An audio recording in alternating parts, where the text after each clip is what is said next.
Tsooru raamatukogu asutas Võrumaa Rahvahariduse Seltsi, Tsooru Haru- ja Kultuuriseltsi poolt 1909. aastal.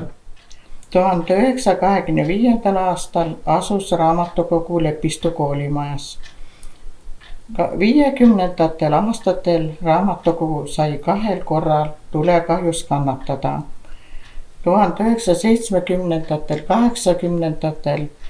oli raamatukogu töötajad kohustatud talviti koduloomi ja suviti viljapuid loendama. 15. detsembril 1998. aastal raamatukogu pärast põhjalikku remonti asub nüüd Rahvamaja esimesel korrusel.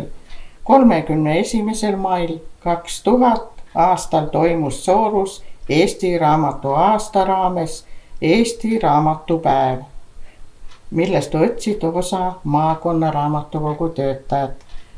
Raamatukogu juures tegutsenud 3 seltsi. Esimene oli Loeme ja arutame, siis tuli Tsooru Maanaiste Selts, mis tegutses ligi 20 aastat ja nüüd peale seda 2008. aastast Elulõng seltsing. Nii suurüritusi oli raamatukogu, kui sai 100-aastaseks. Sellel puhul istutati raamatukogu juurde arukask. 2019, kui raamatukogu sai 110 ja kirjanik Juhan jäi 120. Sellel üritusel oli Juhani noorem tütar Ilo ja tema abikaasa Klaus Prantsusmaalt. Mõlemad üle 80-aastased. Raamatukogu töötajad Hildegard Robson, Paul Luik, Linda Pill, Nelli Pill, Helgi Teppo ja praegu 1973. aastast Ene Sõmer. Juudajärve soo asub Tsoorust umbes 4-5 kilomeetri kaugusel. Vanasti olla rehepapp Tsooru kivirehes suures pajas tina sulatanud. Vana Juudast tulnud uudistama, mida ta teeb.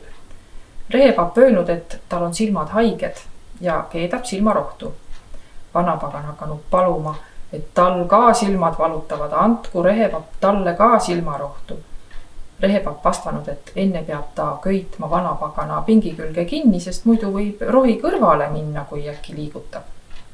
Oligi siis vanapagana pingi külge sidunud ja valanud talle sulatina silma.